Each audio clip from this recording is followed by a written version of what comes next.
आपण प्रार्थनेने सुरुवात करू. ओम अज्ञानंतिमिरान्धस्य ज्ञानाञ्जनशलाकया चक्षुरुन्मिलितं येन तस्मै श्रीगुरुवे नमः. श्रीचैतन्यमनोभीष्टं स्थापितं येन भूतले स्वयं रूप कदा मह्यं ददाति स्वपदान्तिकम्. हे कृष्ण करुणा सिन्धो दीनबन्धो जगत्पते गोपेश गोपिका कान्त राधा कान्त नमोऽस्तुते.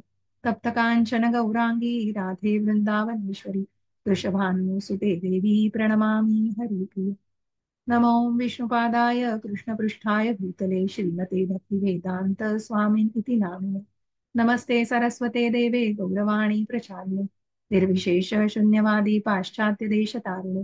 जय हो श्री कृष्ण चैतन्य प्रभु नित्यानंद श्री अद्वैत गदाधर श्रीवासादि गौरभक्त वृंद. हरे कृष्ण कृष्णा कृष्णा हरे हरे हरे राम राम राम हरे हरे.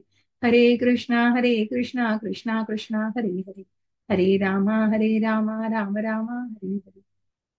हरे कृष्णा. श्री श्री राधा गोविंद यांच्या चरणी साष्टांग दंडवत. श्री गौर निताई यांना साष्टांग दंडवत. श्री शिला प्रभुपाद यांच्या चरणी साष्टांग दंडवत. श्री जयपताका स्वामी गुरु महाराजांच्या चरणी साष्टांग दंडवत. श्री नामनिष्ठ प्रभूजींना साष्टांग दंडवत आणि ऐस्कॉनच्या पूर्ण टीमला माझा सादर प्रणाम. आपण आपल्या 11व्या अध्यायावरती आहोत. तर पुन्हा एकदा सगळ्यांना हरे कृष्ण आणि सगळ्यांचं खूप स्वागत आहे. तर आपण 30 अध्याय पूर्ण केलेले आहेत आणि आपण 30 श्लोक पूर्ण केलेले आहेत आणि 11व्या अध्यायाच्या 31व्या श्लोकावरती आपण आहोत, जिथे भगवंत अर्जुनाला विश्वरूप दाखवलेलं आहे. भगवंतांनी अर्जुनाने जी विनंती केलेली आहे की सामान्य माणसाला की तुम्ही या भौतिकतेमध्ये कशा प्रकारे प्रकट झालेले आहात. तर ते जेव्हा अर्जुनाने विनंती केलेली आहे तेव्हा भगवंतांनी आपलं विराट रूप अर्जुनाला दाखवलेलं आहे. आणि ते विराट रूप कोण कोण बघतंय तर संजय पण बघतोय आणि संजय आपल्या राजाला त्याची इत्थंभूत बातमी आणि सगळी माहिती कळवतायत आणि कशा प्रकारे अर्जुनाच्या विनंतीवरून भगवंतांनी हे विश्वरूप दाखवलेलं आहे हेही त्याने धृतराष्ट्राला सांगितलेलं आहे. तर अशा या संजयानी त्याच्यानंतर अनेक देवी देवतांनी सुद्धा हे विश्वरूप भगवंतांचं बघितलेलं आहे अर्जुनाबरोबरच. तर अशा या अर्जुनाने अनेक प्रश्न विचारले ज्याची उत्तरं आपल्याला या सगळ्या अध्यायांमध्ये मिळत आहेत आणि ज्ञानाचा हा प्रवाह असाच चालू आहे. तर 11व्या अध्यायामध्ये भगवंत पुढे काय सांगतायत, कारण जे आपण म्हटलं की ज्याची कारणं म्हणजे भगवंतांनी हे का का दाखवलं विश्वरूप दर्शन आणि अर्जुनाला का बघायचं होतं, का कारण सामान्य माणसाला कुठेतरी स्वतः पुढे जाऊन कुठेतरी भविष्यामध्ये कोणीतरी स्वतःला देव समजतायत. मग तथाकथित आपण या भौतिक जगतामध्ये सध्या बघतोच आहे म्हणजे या कलियुगामध्ये की एक स्वतःला दैवी समजणं, मी म्हणजे देव आहे आणि मला मग ते देव जे समजतायत की दैवीच्या सगळ्या शक्ती आहेत, मग विश्वरूप दाखवा तुमचं. मग ते विश्वरूप म्हणजे अख्खं चराचर आहे का तुमच्यामध्ये, किंवा जे भगवंतांनी अर्जुनाला दाखवलेलं आहे ते विश्वरूप म्हणजे प्रत्यक्ष भगवंतांनी तिथेच कुरुक्षेत्रावरती अर्जुनाला सगळं आपलं जे अद्भुत रूप दाखवलंय की ज्याच्यामध्ये अनंत शेष, अनंत मुख आहेत, अनंत दाढा, अनंत जिव्हा आहेत आणि कितीतरी म्हणजे सगळ्या देवी देवता तिथे एकत्र आहेत. अनेक ब्रह्मांड तिथे एकत्र आहेत. त्याच्यानंतर शिव ब्रह्मा यांचं सुद्धा तिथेच आपल्याला दिसत आहेत. शिव आणि ब्रह्मा भगवंतांमध्येच आपल्याला दिसत आहेत. तर अशा या विराट रूपाला बघून अर्जुनाला कुठेतरी घाम फुटलाय हो. अर्जुन हा भगवंतांच्या विराट रूपाशी नसून भगवान रूपाशी संलग्न आहे. आणि म्हणूनच अर्जुनाला हे रूप बघण्याची फक्त इच्छा त्यांनी का केली, कारण की भगवंतांच्या या सगळ्या जसं विभूती भगवंतांनी दाखवलेल्या आहेत त्याचप्रमाणे भगवंतांचं हे रूप कशा प्रकारे तुम्ही भौतिकतेमध्ये प्रकट झालेले आहात आणि अशा प्रकारे त्याला ते जाणून घ्यायचं होतं. आणि म्हणूनच मग त्या रूपाला त्यांनी बघण्याची विनंती केलेली आहे. पुढे जातोय आपण. आतापर्यंतच्या 30 श्लोकांमध्ये काही प्रश्न आहेत का कोणाला? योजना माताजी, मिनल माताजी, पुष्पलता माताजी. हरे कृष्णा. समजलंय माताजी. समजलंय सगळं? हो ठीक. हो. ओके, मग आपण पुढे जाऊया.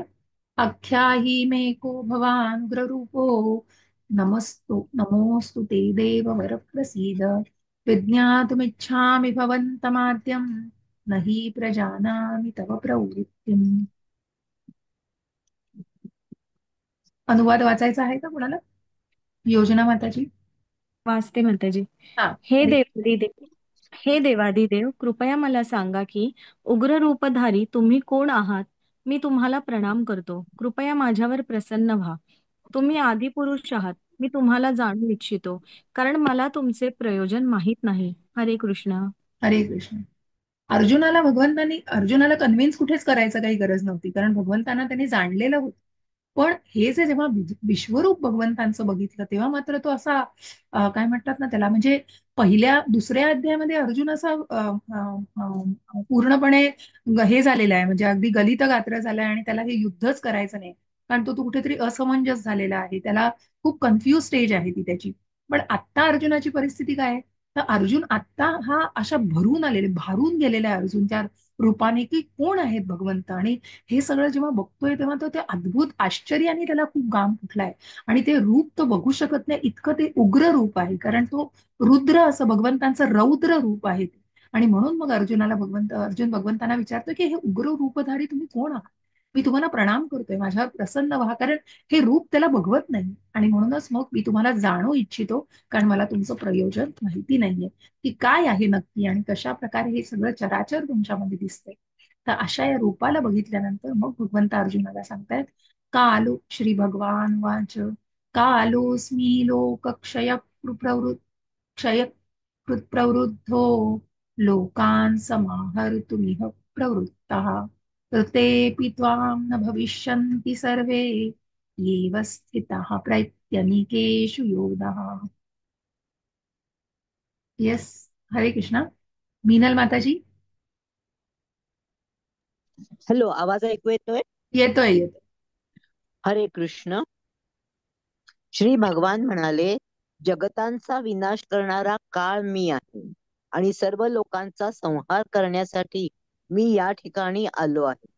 तुझ्या व्यतिरिक्त, पांडवांच्या व्यतिरिक्त दोन्ही सैन्यातील सर्व योद्ध्यांचा विनाश होणार आहे. हरे कृष्ण. हरे कृष्ण. अर्जुनाला विश्वरूप दाखवण्याचं हे दुसरं कारण होतं. म्हणजे हे त्या कारणांमध्ये एक कारण होतं की या सगळ्यांचा विनाश, की भविष्यामध्ये काय होणार आहे, की तू एक फक्त निमित्त होणार आहेस, या सगळ्यांचा मी संहार केलेला आहे. आणि म्हणून त्याच्या तोंडामध्ये, भगवंतांच्या मुखामध्ये जेव्हा ते सगळे उड्या घेताना दिसत आहेत, तर त्याचं प्रयोजन म्हणजे काय, तर हे सगळे, या सगळ्यांना मी ठार मारलेलं आहे.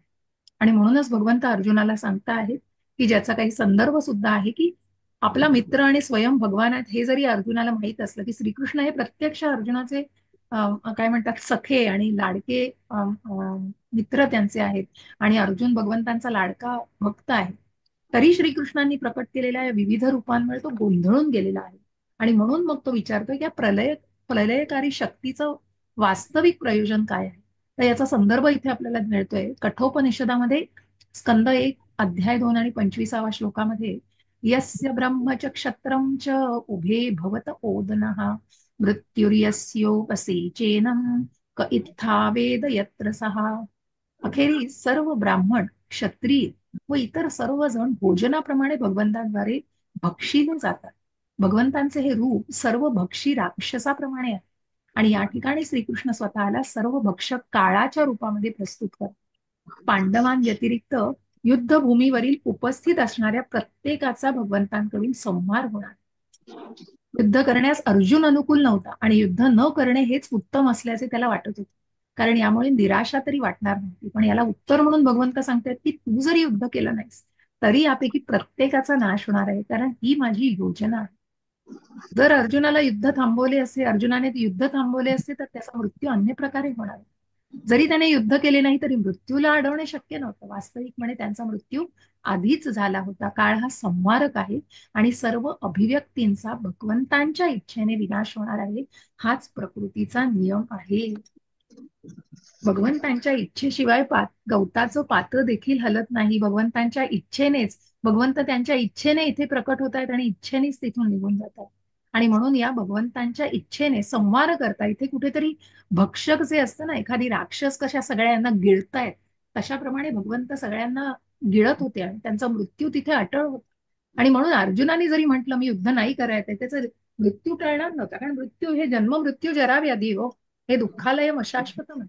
आणि या भौतिक जगतामध्ये तुम्ही मृत्यूला टाळूच शकत नाही. मृत्यू हा अटळ आहे, कधी ना कधी तो होणार आहे, फक्त तो आपल्याला सांगून येत नाही. कोण सांगतं? तर हा काळ. आणि म्हणूनच हा काळ जो आहे हा संहारक आहे. हा काळ कुठे आहे तर पुढे जाऊन भगवंतांनी सांगितलंय काळाचं सुद्धा. इथे काळाचा एक भागवतामध्ये काळाचं 3ऱ्या स्कंदामध्ये पूर्ण असं एक मला वाटतं 3रा स्कंद बऱ्यापैकी काळावरतीच दिलाय. काही त्याच्यातले अध्याय पूर्णपणे काळावरती व्यक्त केलेले आहेत. तर इथेही काळाचं जे महत्व भगवंतांनी दिलेलं आहे, आणि म्हणून भगवंत अर्जुनाला सांगतायत, तस्मात् त्वमुत्तिष्ठ यशो लभस्व जित्वा शत्रून् भुक्ष्व राज्यं समृद्धम् मयैवैते निहतः पूर्वमेव निमित्तमात्रं भव सव्यसाचिन्. बघा भगवंत अर्जुनाला काय सांग. हरे कृष्णा. पुष्पलता माताजी. हा मारते. म्हणून उठ, युद्धास तयार हो आणि यशप्राप्ती कर. शत्रूवर विजय मिळव आणि समृद्ध राज्याचा उपभोग घे. माझ्या योजनेनुसार त्यांचा पूर्वीच मृत्यू झाला आहे आणि हे सव्यसाची युद्धामध्ये तू केवळ निमित्त मात्र होऊ शकतोस. हरे कृष्ण.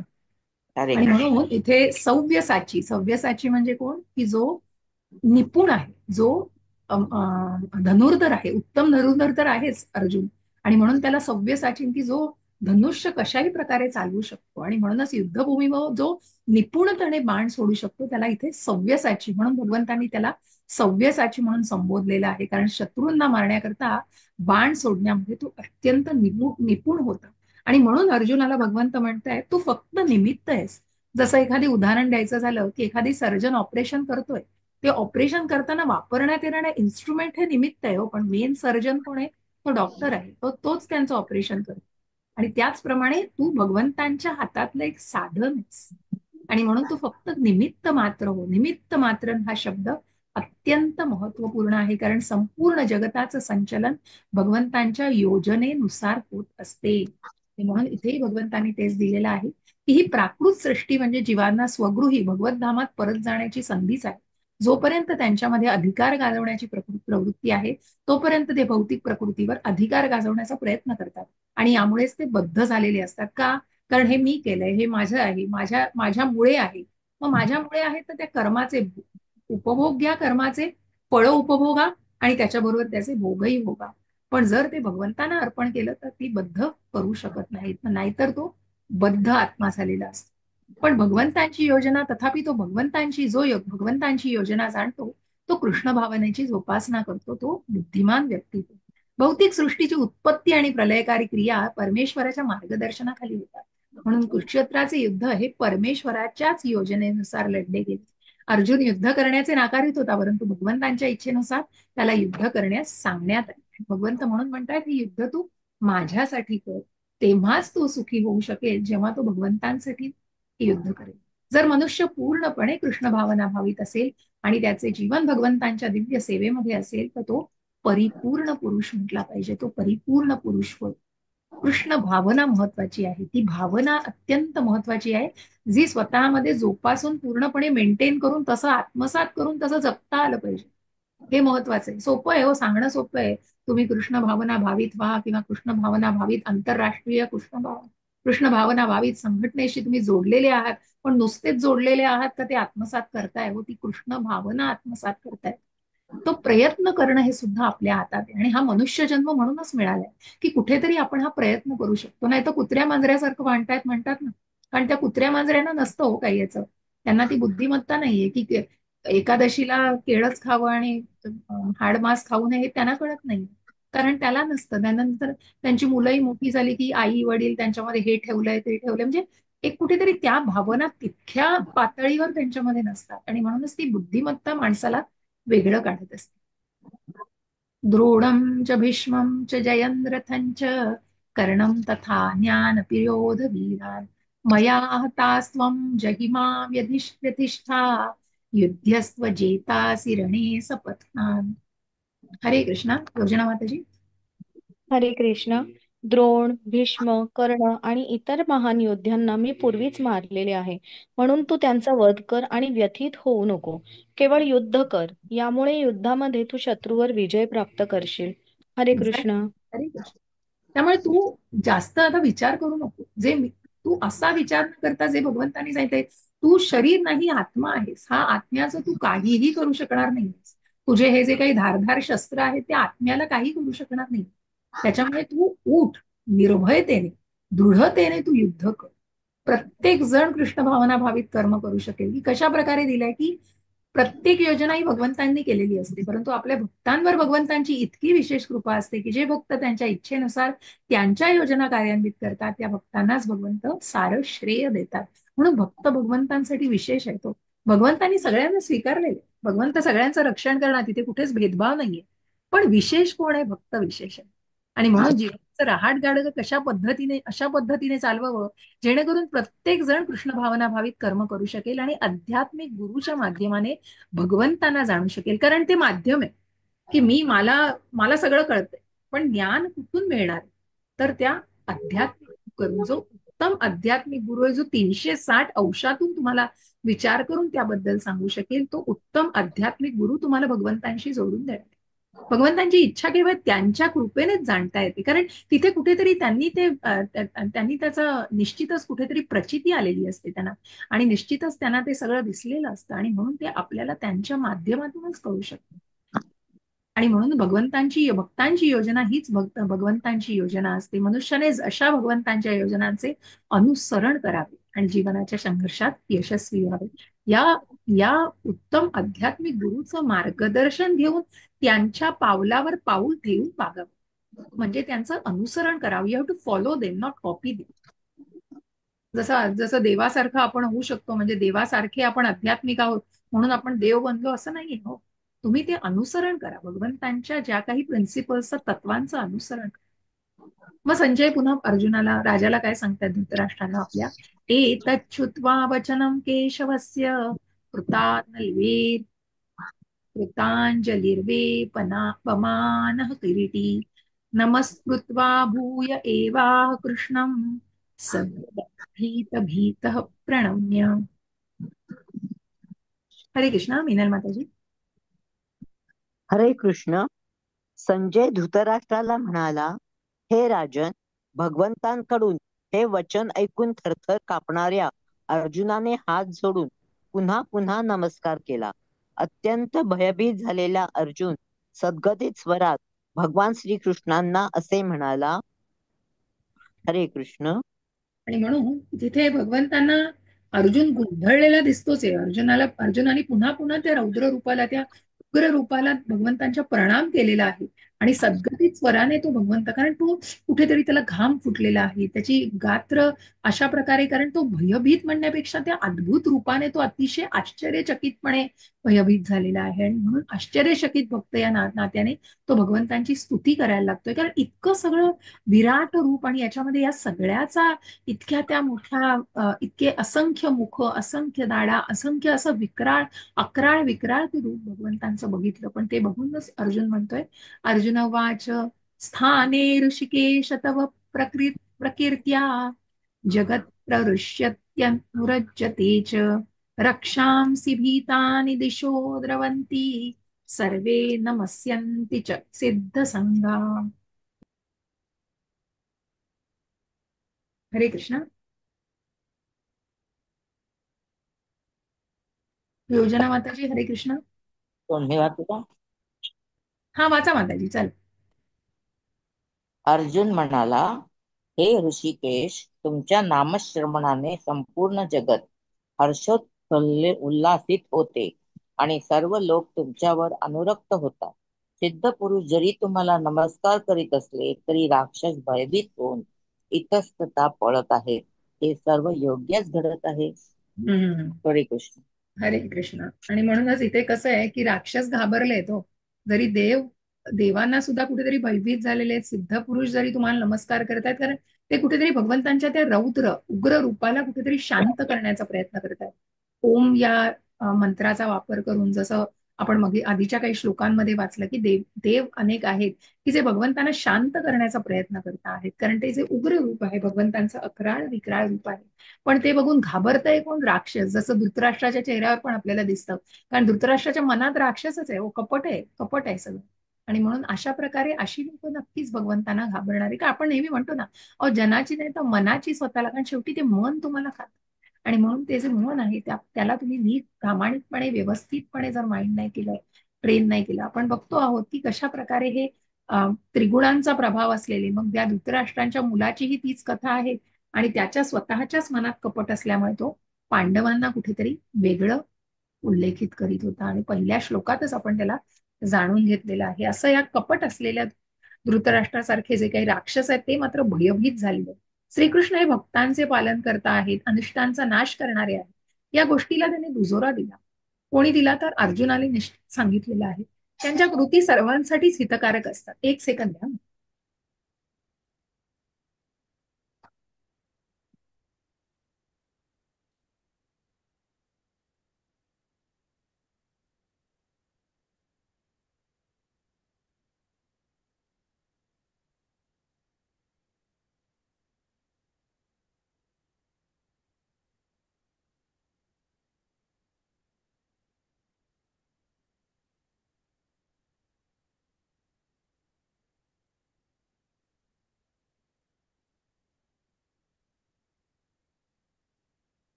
हरे कृष्ण, क्षमस्व.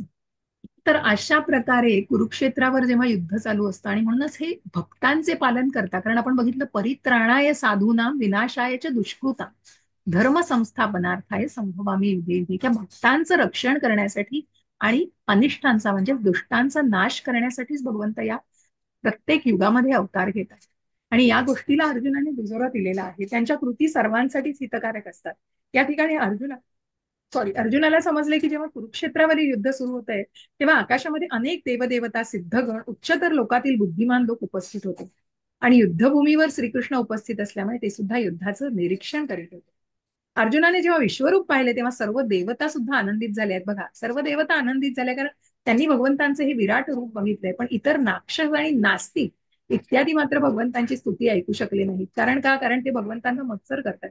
नास्तिक आहे, ज्या 4 प्रकारच्या व्यक्तींमध्ये बघितलं तर त्यांच्यामध्ये आपण बघतो असे आसुरी प्रवृत्ती, राक्षसी प्रवृत्ती भगवंतांच्या प्रलयकारी रूपांमुळे साहजिक भयभीत होऊन ते इकडे तिकडे पळू लागले. श्रीकृष्णांनी भक्त आणि राक्षसांना दिलेल्या वागणुकीची अर्जुनाने स्तुती केलेली आहे आणि म्हणून भगवंतांची कार्य हे कल्याणकारी असतात हे जाणून भक्त त्यांची स्तुती करत असतो. कारण भक्त भगवंतांची आणि भगवंत भक्ताला हे अतिशय प्रिय असतात. म्हणून आपण 12व्या अध्यायात ते पुढे जाऊन बघणार आहोत की कुठले भक्त भगवंताला प्रिय आहे. भगवंतांनी भक्तांची स्तुती केलेली आहे आणि भक्तांच्या भक्तीचं भगवंत निश्चितच रक्षण करत असतात. म्हणून आपण 9व्या अध्यायात जे बघितलं योगक्षेमम वहाम्य, की जे तुझ्याकडे नाहीये ते पण मी देईन आणि जे तुझ्याकडे आहे त्याचाही मी त्या रक्षण करेन. जे उडं आहे ते सुद्धा तुला देईन, जे योग्य आहे तुझ्यासाठी ते देईन. जे तुला पाहिजे आहे म्हणून तू हे माग ते माग ते माग ते माग, मला हे हवंय, कारण ती नीड संपतच नाही, ती गरज संपतच नाही, ती हाव संपतच नाही.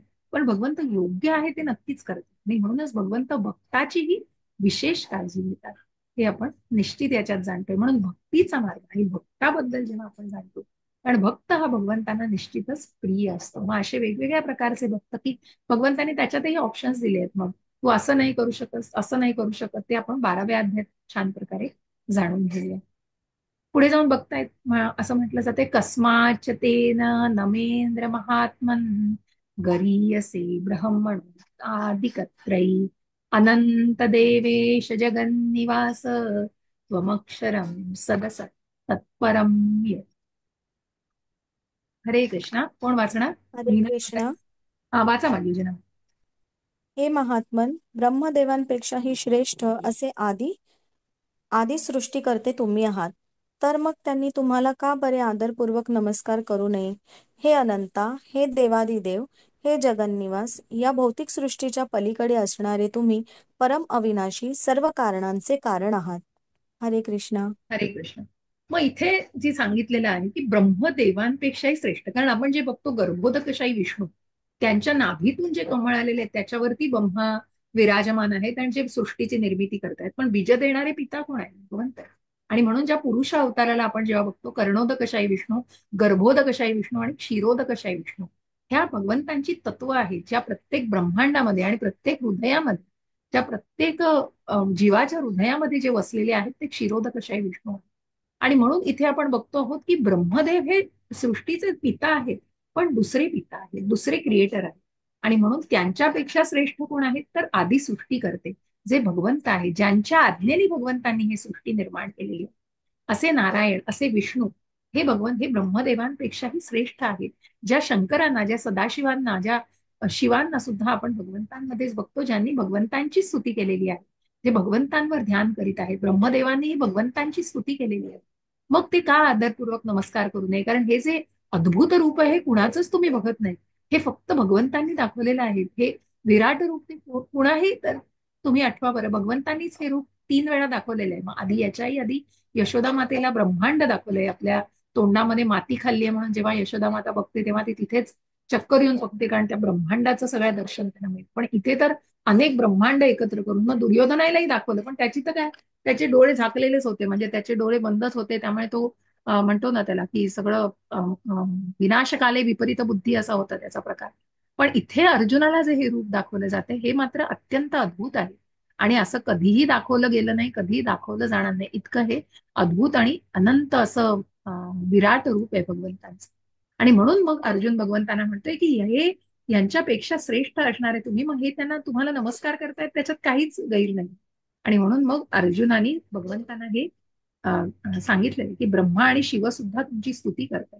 मग ज्या आपण बघतो, ज्या ब्रह्मदेव म्हणून गोलोक वृंदावन, त्याच्या खाली वैकुंठधाम, त्याच्या खाली महेशधाम, आणि मग ब्रह्मदेव म्हणजे 7 लोकांमध्ये, जसं तुम्हाला म्हटलं की पृथ्वीच्या वरती जे 6 लोक आहेत त्याच्यामध्ये सर्वात श्रेष्ठ ब्रह्मलोक आहे. सर्वात श्रेष्ठ जे आहे, मग आपण ज्या जनलोक, तपलोक, लोक, तपरलोक, तर त्या तपलोक, तर त्याच्यात सर्वात जो लेअर आहे भूवर, मग त्याच्यानंतर जो 7वा लेअर आहे तो ब्रह्मलोक आहे, आणि तो सगळ्यात वरचा आणि श्रेष्ठ लोक आहे स्वर्गाच्या पेक्षा. आणि मग त्याच्या पुढे जाऊन महेशधाम आहे, मग वैकुंठधाम, आणि त्याच्या पुढे गोलोक वृंदावन आहे, जे भगवंतांचं सगळ्यात काय म्हणतात ना त्याला, म्हणजे ते अतिशय दुर्मिळ असं, आणि जिथे गेल्यानंतर पुन्हा या भौतिकतेमध्ये परतून यायचं नाही. आणि म्हणून इथे भगवंत सांगतायत, अर्जुन भगवंतांना सांगतो, या श्लोकात अर्जुन श्रीकृष्णांना महात्मा संबोधतोय. याचा अर्थ असा आहे की सर्वाधिक उदार आणि अनंत आहे. अनंत शब्द दर्शवतोय की भगवंतांनी आपल्या प्रभावाने आणि शक्तीने न व्यापलेली अशी कोणतीच गोष्ट अस्तित्वात नाहीये. कारण भगवंतांनी सांगितलं एका अंशातून त्यांनी अख्खं विश्व व्यापलेलं आहे. हो, ज्या 10व्या अध्यायामध्ये आपण त्याच्या विभूती बघितली. देवेश, देव ईश म्हणजे सर्व देवदेवतांचे नियंत्रण करणारे, देवांचे ईश असे देवदेवतांचे नियंत्रण करणारे हे भगवंत त्या सर्वांहून ते श्रेष्ठ आहे. आणि म्हणून संपूर्ण सृष्टीचं, जसं आपण 9व्या अध्यायात 7व्या अध्यायात बघितलं की माळेवरचे जे मणी आहेत त्या मण्यांना जसं ती माळ म्हणजे तो दोरा आश्रय देतो, तसे भगवंत हे सगळ्यांचे आश्रय करते, आश्रय देणारे भगवंतांवर सगळे अवलंबून. आणि श्रीकृष्णांना प्रणाम करणे योग्यच आहे, कारण त्यांच्यापेक्षा श्रेष्ठ असा कोणीही नाही. त्या श्लोकात अर्जुन विशेष रूपाने उल्लेख करतोय की श्रीकृष्ण हे ब्रह्मदेवापेक्षाही श्रेष्ठ आहेत, कारण ब्रह्मालाही त्यांनीच जन्म दिला. श्रीकृष्णांचं विस्तारित रूप असणाऱ्या गर्भोदकशाही विष्णूंच्या नाभी कमळातून ब्रह्मदेवांचा जन्म झालाय. म्हणून ब्रह्मदेव आणि ब्रह्मदेवांपासून उत्पन्न झालेल्या शंकरांनी, इतर देवदेवतांनी श्रीकृष्णांना सादर प्रणाम केला पाहिजे. श्रीमद भागवतात सांगितले आहे की ब्रह्मदेव शंकरासहित इतर सर्व देवदेवता भगवान श्रीकृष्णांचा आदर करतात. अक्षरम हा शब्द अतिशय महत्वपूर्ण आहे, कारण प्राकृत जगत हे विनाशाधीन आहे, परंतु भगवंत या प्राकृत जगताच्या पलीकडे आहे. अक्षरम, क्षर आणि अक्षर, अच्युत आणि च्युत, भगवंत हे याच्याही पलीकडे आहे. आणि सर्व कारणांचे कारण भगवंत भौतिक प्रकृतीतील तसेच संपूर्ण प्राकृतिक सृष्टीतील बद्ध जीवांपेक्षाही श्रेष्ठ आहेत. म्हणून ते सर्वश्रेष्ठ, सर्वाईश, सर्वेश असे भगवंत, देवेश म्हणजे सगळ्यांपेक्षा श्रेष्ठ असे परमेश्वर आहेत. आणि म्हणूनच या बद्ध म्हणजे जसं आपण बघितलं आध्यात्मिक आणि प्राकृतिक भौतिक ह्या दोन्ही त्यांच्या शक्ती आहेत. भगवंत या सगळ्यापासून अलिप्त आहेत आणि संपूर्ण प्राकृतिक सृष्टीतील बद्ध जीवांपेक्षाही श्रेष्ठ आहेत, कारण ते गुणातीत आहेत. ज्या 14व्या अध्यायात आपण आता बघू की सत्व रज आणि तम याच्या पलीकडे मग वासुदेव हे भगवंतांचं शुद्ध सत्व रूप आहे, ते गुणातीत आहे. म्हणून भगवंतांच्या त्या रूपाला, त्या भगवंतांच्या त्या स्वरूपाला प्राप्त करणं म्हणजेच वासुदेव, म्हणजे त्याच्या या त्रिगुणांच्या पलीकडे जाणं जे भगवंत आहे. त्वमादिदेवः पुरुषः पुराणस्त्वमस्य विश्वस्य परं निधानं वेत्तासि वेद्यं च परं च धाम त्वया ततं विश्वमनन्तरूप. हरे कृष्णा. मीनल माताजी. हरे कृष्ण. तुम्ही आदिपुरुष भगवान पुरातन या व्यक्त प्राकृतिक जगताचे एकमात्र आश्रयस्थान आहात. तुम्ही सर्वज्ञ आहात आणि जे जे ज्ञेय आहे ते सर्व तुम्हीच आहात. तुम्ही त्रिगुणातीत असे परम आश्रयस्थान आहात. हे अनंत रूपा, तुम्हीच ही संपूर्ण भौतिक सृष्टी व्यापली आहे. हरे कृष्ण. हरे कृष्ण. भगवंत हे सगळ्यांचे आश्रय देणारे म्हणजे परम आश्रय आहे. निधानम म्हणजे म्हटलंय निर्विशेष ब्रह्मज्योती सहित सर्व काही भगवान श्रीकृष्णांवरच आश्रित आहे.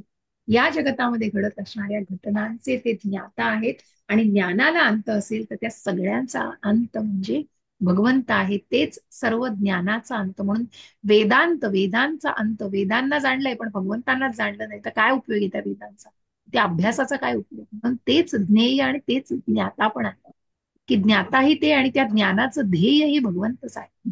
आणि म्हणून ते सर्व व्यापी आहेत. वैकुंठ जगताचेही कारण तेच असल्यामुळे ते दिव्य आहेत आणि दिव्य जगातील परमपुरुषही तेच आहे जे परमधाम, परम कारण, परम तत्व. एक सेकंड. हा दादा निघू शकतो.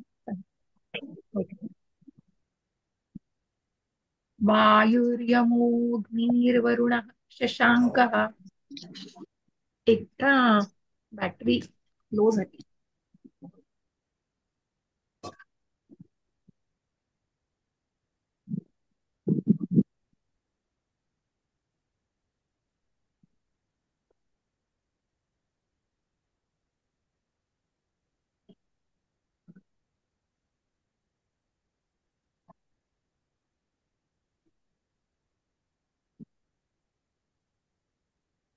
वायुर्यमोऽग्निर्वरुणः शशाङ्कः प्रजापतिस्त्वं प्रपितामहश्च. नमो नमस्तेऽस्तु सहस्रकृत्वः पुनश्च भूयोऽपि नमो नमस्ते. हरे कृष्णा.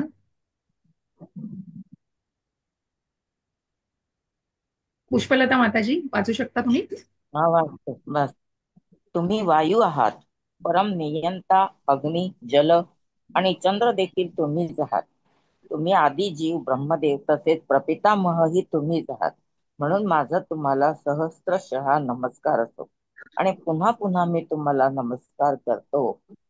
हरे कृष्ण. हरे कृष्ण. भगवंतांना अर्जुनाने परम ज्ञान, परम कारण, परम धाम, परम तत्व मानलेलंच आहे. आणि इथेही भगवंतांना अर्जुन म्हणतोय की तुम्ही वायू आहात, परम नियंता आहात, अग्नी जल चंद्र देखील तुम्हीच आहात. प्रत्येकाचं मूळ भगवंत आहेत आणि आदिदेव ब्रह्मदेव यांचे प्रपिताही तुम्हीच आहात.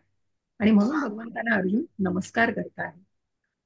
प्रपिता म्हटलेलं आहे कारण श्रीकृष्ण हे सृष्टीमध्ये प्रथम जन्मलेल्या भगवंतांचेही पिता आहेत. प्रपिता, प्रथम पिता आहेत म्हणून ते श्रीकृष्णांना प्रपिता असं संबोधलेलं आहे. ज्यांनी या सृष्टीची निर्मिती केली त्या ब्रह्मदेवांचे पिता हे भगवंत, हे प्रथम जन्मलेल्या कारण ब्रह्मदेव हे जीवसृष्टीचं पहिलं तत्व आहे. जीवाचं जे तत्व आहे जीव तत्व आहे ब्रह्मदेवांमध्ये. कारण ब्रह्मदेवांचा मृत्यू होतो 100 वर्ष हे ब्रह्मदेवाचं आयुष्य आहे. आणि म्हणून या ब्रह्मदेव म्हणजे जीव तत्व असलेले ब्रह्मदेवांचा पिता कोण आहे तो प्रपिता म्हणून त्यांना भगवंत म्हटलेला आहे. नमः पुरस्तादत पृष्ठतस्ते नमोस्तु ते सर्वत एव सर्व अनंत वीर्यामित वक्वित विक्रमस्त्वं सर्वं समाप्नोषि ततोऽसि सर्वथा. हरे कृष्ण. कृष्ण. तुम्हाला पुढून, पाठीमागून आणि सर्व बाजूंनी नमस्कार असो. हे अनंत वीर्य, तुम्ही अपार शक्तीचे स्वामी आहात. तुम्ही सर्व व्यापी आहात आणि म्हणून सर्व काही तुम्हीच आहात. हरे कृष्ण. भगवंतांची स्तुती केलेली आहे ती भगवंत सर्व काही आहे. या सगळ्या श्लोकांमध्ये अर्जुन भगवंतांची जी स्तुती करतो आहे कारण त्या अद्भुत रूप भगवंतांचं बघून त्यांनी भगवंतांना पूर्णपणे अजून जाणलेलं आहे की नक्की त्यांचं प्रयोजन काय हे विचारून भगवंतांना जाणून घेतोय अर्जुन जास्तीत जास्त. सखेती मत्वा प्रसभं यदुक्तम हे कृष्ण हे यादव हे सखेती अजानता महिमानं तवेदं मया प्रमादात् प्रणयेन वापि यच्चावहासार्थमसत्कृतोऽसि विहारशय्यासन भोजनेषु एकोऽथवाप्यच्युत तत्समक्षं तच्छमाये त्वामह प्रमेयम्. अर्जुनाला हरे काय कृष्ण. जाणायचंय बघा, अर्जुनाला काय पश्चाताप झालाय आता, कारण हे सगळं बघितलं आणि हे सगळं चराचर ज्यांच्यामध्ये आहे असे अद्भुत रूप असलेले हे भगवंत आहेत, जे आपले प्रिय सखा आहेत आणि ज्यांना मी आपला गुरु मानलेलंच आहे. परंतु हे गुरु शिष्याचं नातं हे परम सख्याचंही नातं आहे. आणि म्हणून हे सगळं जाणून घेऊन अर्जुनाच्या बॅक ऑफ द माइंड काय विचार आलेत बघा, की मी मी कशा प्रकारे हे चूक केलेली आहे आणि मी कशा प्रकारे वागलोय, हे या 2 श्लोकांमधून आपल्याला भगवान अर्जुन सांगतो आहे. हरे कृष्णा. वाचू? वाचा माताजी, चालेल. मी तुम्हाला तुमचा महिमा न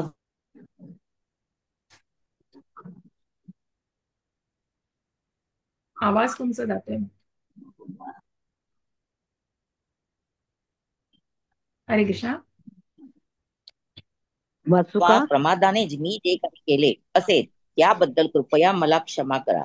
विश्रांतीच्या वेळी चेष्टा करताना, एकाच शय्येवर शयन करताना किंवा एकत्र भोजन करताना अथवा बसताना आणि कधी कधी एकांतवासात तर कधी अनेक मित्रांसमक्ष मी तुमचा अपमान केला आहे. हे अच्युत, माझ्या त्या सर्व अपराधांची क्षमा करा. हरे कृष्ण. हरे कृष्ण. अर्जुनाला कुठेतरी पश्चाताप झालाय. हो, भगवंत आणि भक्तामध्ये असं दिव्य प्रेमाचं आदान प्रदान होत असतं. कशा प्रकारे हे मित्रा, हे कृष्ण, हे यादव असं संबोधून, की कशा प्रकारे अर्जुनाला माहित नव्हते की आपण श्रीकृष्णांचे ऐश्वर्य न जाणता किती वेळा त्यांना हे मित्रा, हे कृष्ण, हे यादव असं संबोधून त्यांचा अपमान केलाय. परंतु श्रीकृष्ण इतकं दयाळू आणि इतके कृपाळू आहे की आपलं अपार ऐश्वर्य असतानाही ते श्रीकृष्णांशी मित्रत्वाने, ते अर्जुनाशी मित्रत्वाने वागले. भगवंत आणि भक्तामध्ये असे दिव्य प्रेमाचे आदान प्रदान असते, कारण भगवंतांनी त्या भक्ताला स्वीकारलेले असतो. त्या भक्तासाठी भगवंत काहीही करायला तयार असतात, जसा तो भक्तही भगवंतांसाठी काहीही करण्याला निश्चित तयार असतो. आणि म्हणूनच अशा प्रकारे श्रीकृष्ण आणि जीव यामधील संबंध हा शाश्वत असतो. आणि अर्जुनाच्या उदाहरणावरून पाहिल्याप्रमाणे या संबंधांचे विस्मरण होऊ शकत नाही. अर्जुनाने जरी विश्वरूपाचं ऐश्वर्य पाहिले तरी तो श्रीकृष्णांचे असलेला सखाभाव विसरू शकत नव्हता, कारण ते विराट रूप बघितलं, पण बॅक ऑफ द माइंड काय चाललेलं, की कशा प्रकारे मी एकांतात असताना किंवा मित्रांसमवेत असताना अर्जुना भगवंतांशी कसा वागलोय, कसं त्यांना संबोधलं गेलंय, किंवा माझ्याकडून काय अशी गडबड झाली, की कशा प्रकारे मी भगवंतांचं हे रूप न जाणता त्यांच्याशी अशा प्रकारे वागलं. ह्या सगळ्याचा कुठेतरी अर्जुनाला पश्चाताप होतोय. मी कशा प्रकारे तुझ्याशी वागलो. पितासि लोकस्य चराचरस्य त्वमस्य पूज्यश्च गुरुर्गरीयान् न तस् न तत् न त्वत्समोऽस्त्यभ्यधिकः कृतोज्ञो लोक. एकदा पुन्हा वाचूया. हरे कृष्ण. न त्वस्तमोऽस्त्यभ्यधिकः कृतोन्यो लोकत्रयेऽप्य प्रतिम प्रभाव. हरे येस कृष्ण. माताजी. हरे कृष्ण. योजना माताजी, वाचा वाचा. कोणी वाचा. मी वाचू का? हा, वाचा. हो वाचा. पुढचं मिनल तुम्ही माताजी. तुम्ही या संपूर्ण चराचर सृष्टीचे पिता आहात. तिचे परमपूज्य आध्यात्मिक गुरु तुम्ही आहात. तुमच्या बरोबरीचा कोणीही नाही, तसेच तुमच्याशी कोणी एकरूपही होऊ शकत नाही. तर मग हे अतुलनीय शक्तिशाली भगवंता त्रैलोक्यामध्ये तुमच्यापेक्षा अधिक श्रेष्ठ कोण असू शकेल? हरे कृष्ण माताजी. हरे कृष्ण. हरे कृष्ण.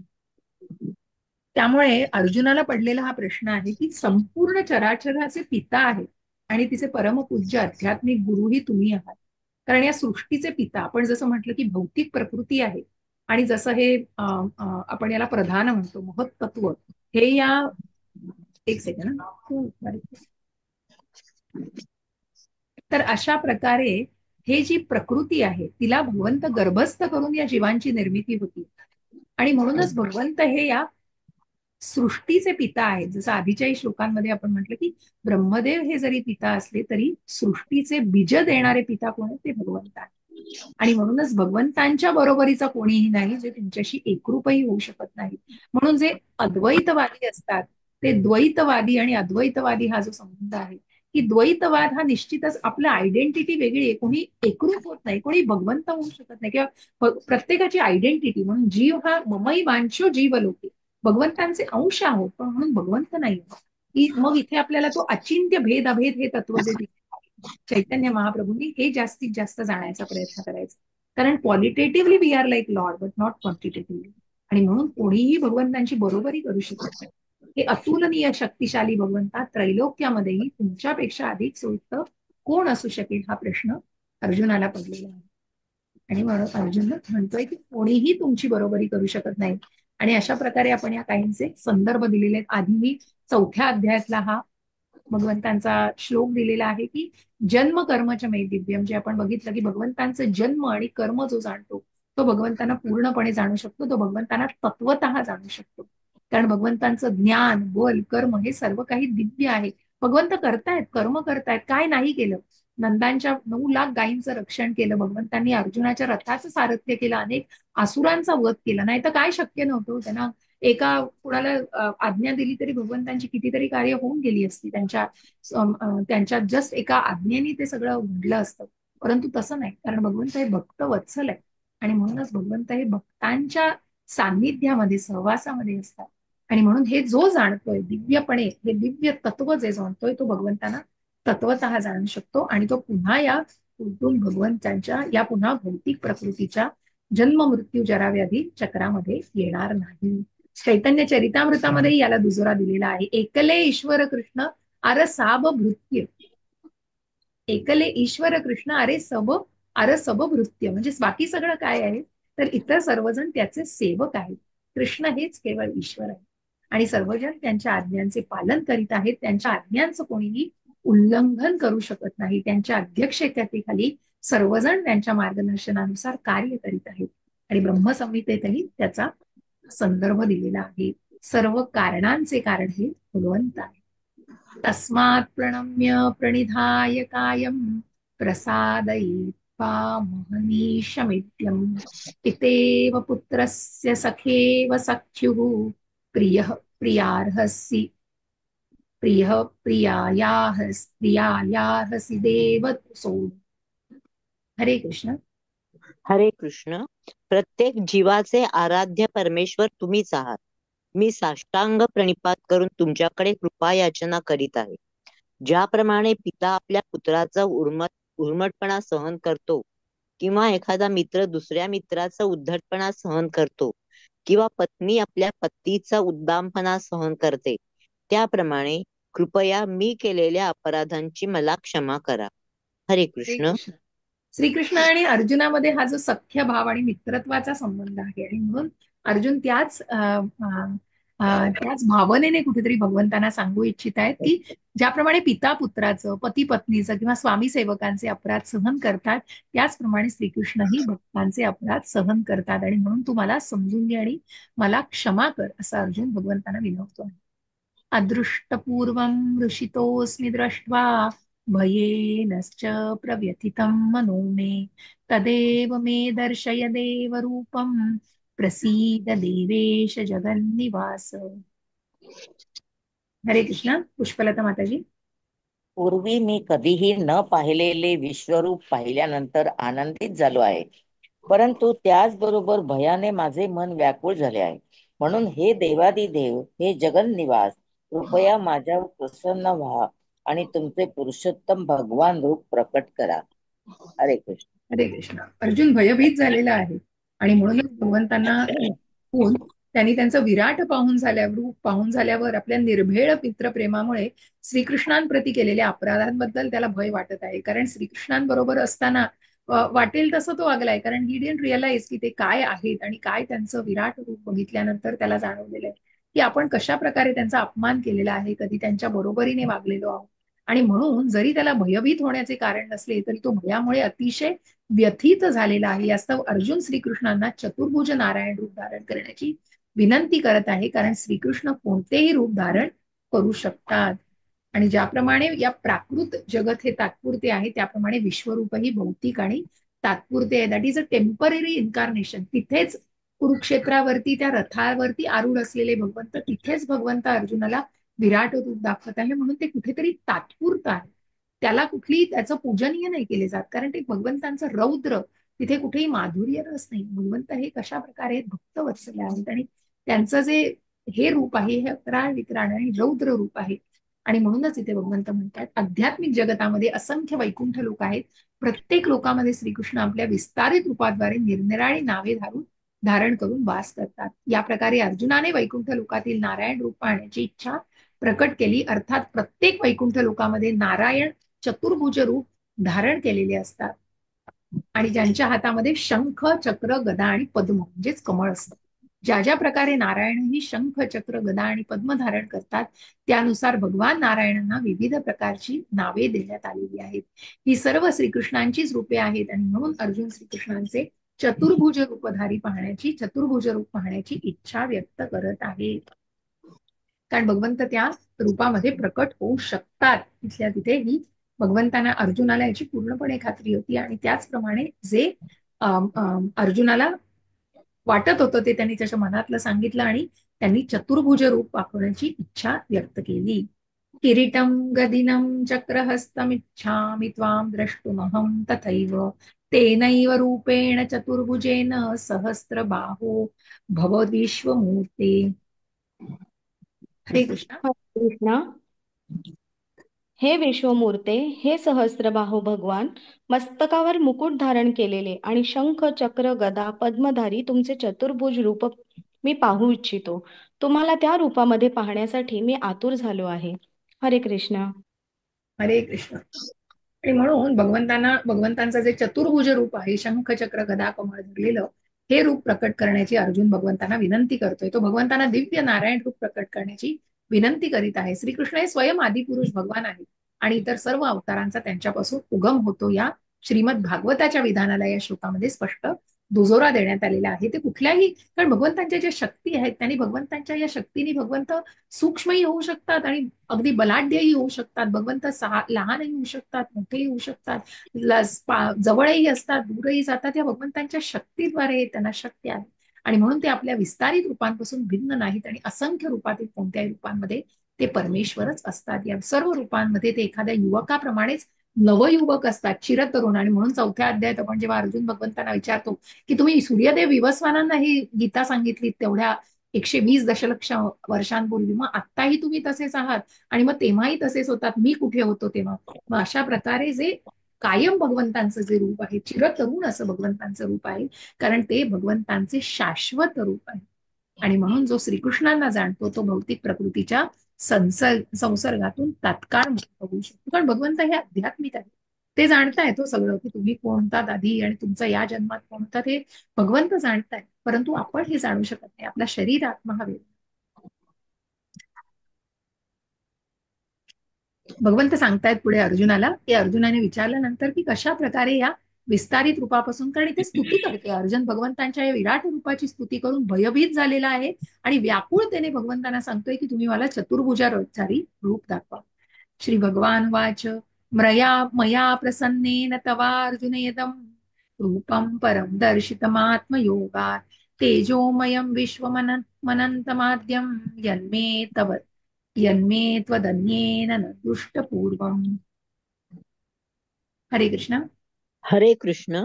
श्री भगवान म्हणाले, हे अर्जुन, मी तुझ्यावरती प्रसन्न होऊन माझ्या अंतरंगा शक्तीद्वारे या प्राकृत जगतातच हे परमश्रेष्ठ विश्वरूप तुला दाखविले. तुझ्यापासून पूर्वी कोणीच हे अनंत तेजमय आणि आद्य रूप पाहिलेले नाही. हरे कृष्ण. भगवान इथे सांगतात, अर्जुनाला भगवंत सांगतात की हे विराट रूप जे आहे हे कोणीही आतापर्यंत बघितलेलं नाहीये. आणि अशा प्रकारे की जे भगवंतांशी, मग कशा प्रकारे तुझ्यावरतून पूर्वी कोणीच हे अनंत तेजोमय आणि आद्य रूप बघितलेले नव्हते. आणि म्हणूनच भगवंत अर्जुनाला म्हणतायत की हे रूप मी जे दाखवलेलं आहे हे याच्या आधी कोणाला इतकं विराट रूप, अद्भुत रूप मी दाखवलेलं नव्हतं. आणि म्हणूनच तुझ्यावर प्रसन्न होऊन माझ्या अंतरंग शक्तीद्वारे, की कशा प्रकारे अर्जुनाच्या विनंतीला ती मान्य करून, ती हट्ट एखाद्या भक्ताचा असतो, त्या हट्टाला कुठेतरी दुजोरा दिला जातो, तो मान्य करण्याची इच्छा व्यक्त केली जाते. आणि म्हणूनच भगवंत म्हणतात, भगवंत अर्जुनाला सांगतात की तुझ्यापासून पूर्वी कोणीच हे अनंत तेजोमय आद्य रूप पाहिलेले नाही. कारण हे जे असं हजार सूर्य एकाच वेळी प्रज्वलित होतील किंवा आकाशात येतील इतकं प्रखर तेज असलेलं रूप हे कोणीही बघितलेलं नव्हतं.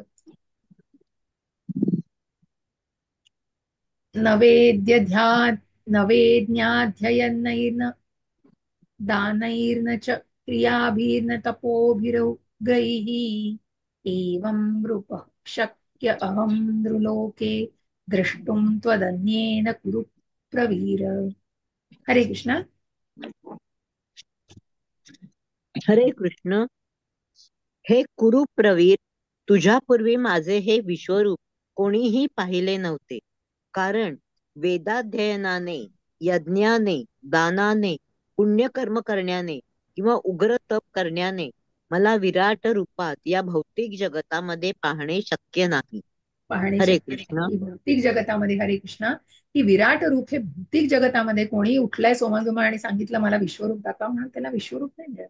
आणि म्हणूनच हे विश्वरूप तुझ्यापूर्वी भगवंत म्हणतात हे रूप इतकं अद्भुत आणि जे अनंत रूप आहे हे कोणीही बघितलेलं नव्हतं. भगवद्गीतेत विश्वरूपाचे वर्णन करण्यात आलेले आहे. आणि अर्जुनापूर्वी जरी कोणालाच विश्वरूप ज्ञात नव्हते तरी या घटनेनंतर मनुष्याला विश्वरूपाची थोडीफार कल्पना येऊ शकते.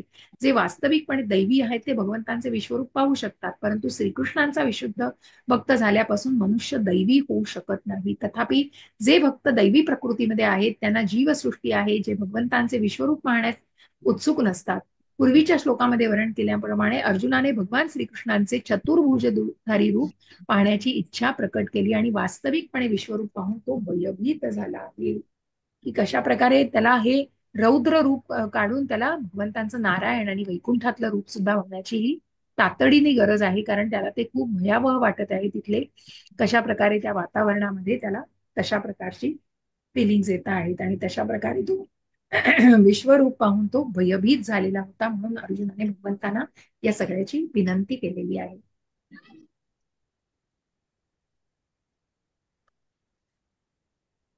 बरं. असे अनेक लोक आहेत जे अवतारांची निर्मिती करतात. असे लोक एखाद्या साधारण मनुष्य अवतार असल्याचा दावा करतात. परंतु हा केवळ मूर्खपणा आहे. आपण भगवद्गीतेच्या तत्वांचं अनुसरण केलं पाहिजे. अन्यथा पूर्ण आध्यात्मिक ज्ञानाची प्राप्ती होणे शक्य नाही. भगवत तत्वाच्या अध्ययनाप्रमाणे भगवद्गीतेला जरी प्राथमिक मान्यता आले तरी इतकी परिपूर्ण आहे की मनुष्य यथार्थ तत्वज्ञान जाणू शकतो. नकली अवतारांचे तथाकथित भक्त म्हणजे मिथ्याचार बघा म्हणत असतील की त्यांनी सृष्ट परमेश्वराच्या दिव्य अवतारांचे कृष्ण रूपाचे दर्शन घेतले. कृष्ण भक्त झाल्याविना या भगवंतांचे विश्वरूप पाहणे शक्य नाही. म्हणून सर्वप्रथम मनुष्याने विशुद्ध कृष्ण भक्त बनले पाहिजे. मगच तो आपण पाहिलेले विश्वरूप इतरांनाही दाखवू शकतो. आणि सॉरी मग तो आपण पाहिलेले विश्वरूप इतरांनाही दाखवू शकत असल्याचा दावा करू शकतो. कृष्ण भक्त हा नकली अवतारांना किंवा तथाकथित अवतारांच्या तथाकथित भक्तांना मान्यता देऊ शकत नाही. भगवंतांना मिथ्याचार अजिबात मान्य नाही. तथाकथित सो कॉल्ड ते म्हणतात ना की डिस्प्ले म्हणजे फक्त शो ऑफ करण्यासाठी या गोष्टी केल्या गेल्या तर दिस इज ऑल नॉट डन. की भगवंत हे काहीही मान्य करू देत नाही. माते व्यथा मा च विमूढ भावो दृष्ट्वा रूपं घोरमिडङ्गमेदम् स्वपेत व्यपेतभिः प्रीतमनः पुसन् पुनस्त्वं तदेव मे रूपमदिं प्रपश्य. हरे कृष्णा. हो. माझे हे भयंकर रूप पाहून तू व्यथित आणि भ्रमित झाला आहेस. आता हे रूप मी समाप्त करतो. हे मदभक्ता, सर्व क्लेशातून मुक्त हो. तुला जे रूप पाहण्याची इच्छा आहे ते रूप तू आता शांत चित्ताने पाहू शकतोस. हरे कृष्णा.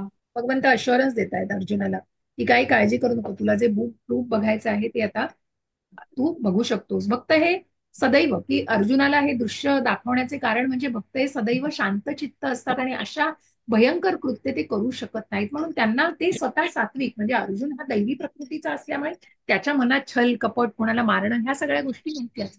आणि म्हणून तो अशी भयंकर कृत्य करूही शकत नव्हता. विश्वरूपाच्या प्रकटीकरणाचे प्रयोजन स्पष्ट करण्यात आले होते. आता अर्जुनाला चतुर्भुज पाहण्याची रूप पाहण्याची इच्छा होती आणि श्रीकृष्णांनी चतुर्भुज रूप प्रकट केले. भक्ताला विश्वरूपामध्ये भक्ताला विश्वरूपामध्ये फारशी रुची नसते कारण विश्वरूपाशी प्रेमाचे आदान प्रदान होऊ शकत नाही. एक सेकंद द्या फक्त एक इम्पॉर्टंट कॉल घेते.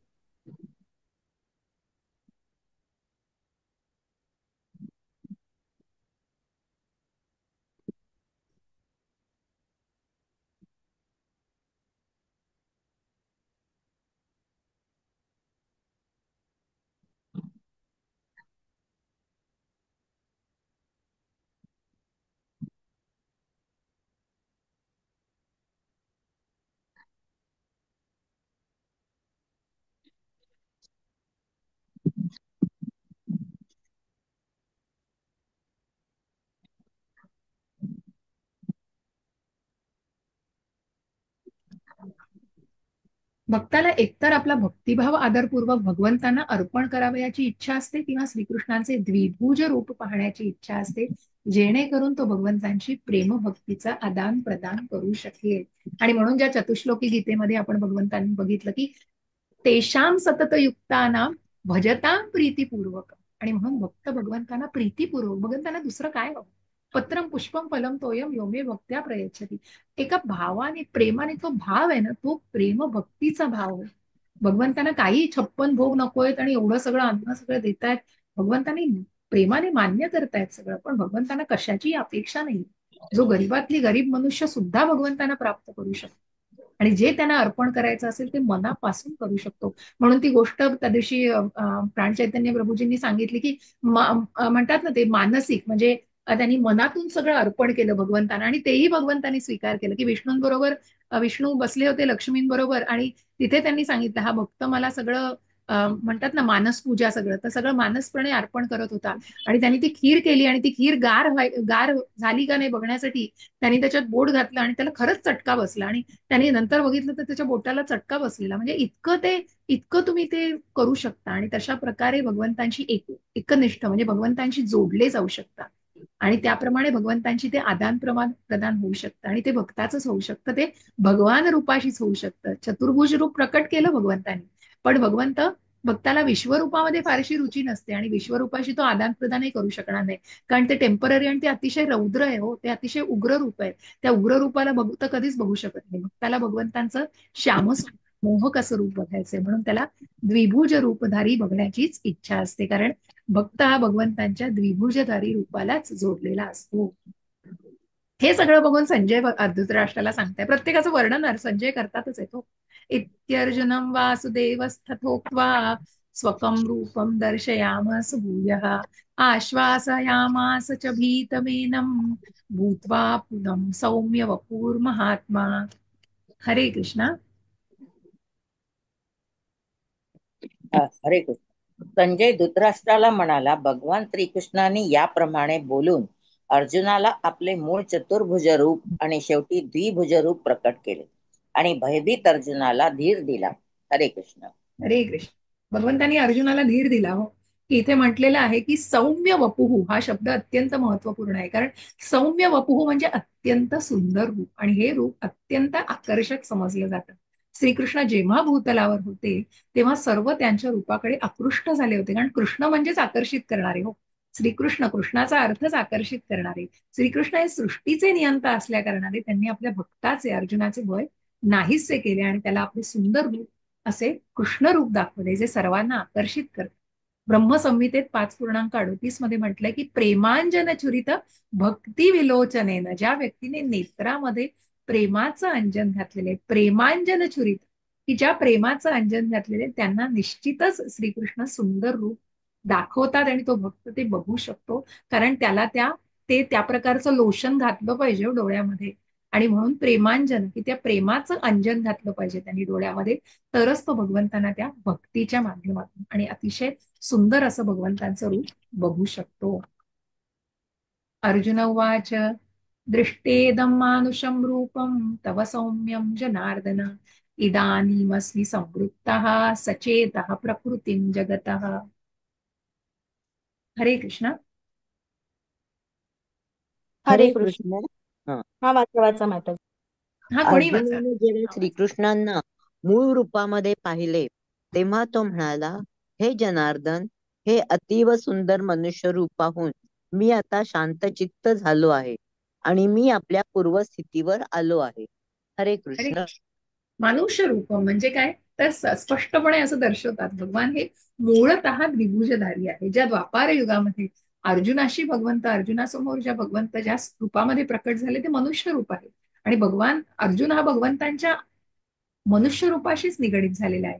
तो त्यांच्या मनुष्य रूपाशीच जोडला गेलेला आहे आणि म्हणून श्रीकृष्णांचा साधारण मानव म्हणून जे उपहास करतात त्यांना या ठिकाणी श्रीकृष्णांच्या दिव्य स्वरूपाचं अज्ञान असल्याचं दर्शवण्यात आलेलं आहे, कारण भगवंतांचं हे दिव्य रूप ज्यांना माहिती आहे, कारण भक्त भगवंतांना पूर्णपणे जाणू शकतो, पण बाकी जे आहेत निर्विशेषवादी, निराकारवादी, मायावादी जे तथाकथित आहेत ते भगवंतांचा उपहास करतात. म्हणून आपण म्हणतो ना की कशा प्रकारे जे भगवंत या युगामध्ये येताना फक्त द्विभुजधारी येत आहेत, पुन्हा जात आहेत तेव्हा ते एक शक्ती असतात. म्हणजे कारण सगळं अज्ञानापोटी आहे हो, तिथे कुठे ज्ञानाचा आविर्भाव आहे, ज्ञानाचा अभाव आहे पूर्ण.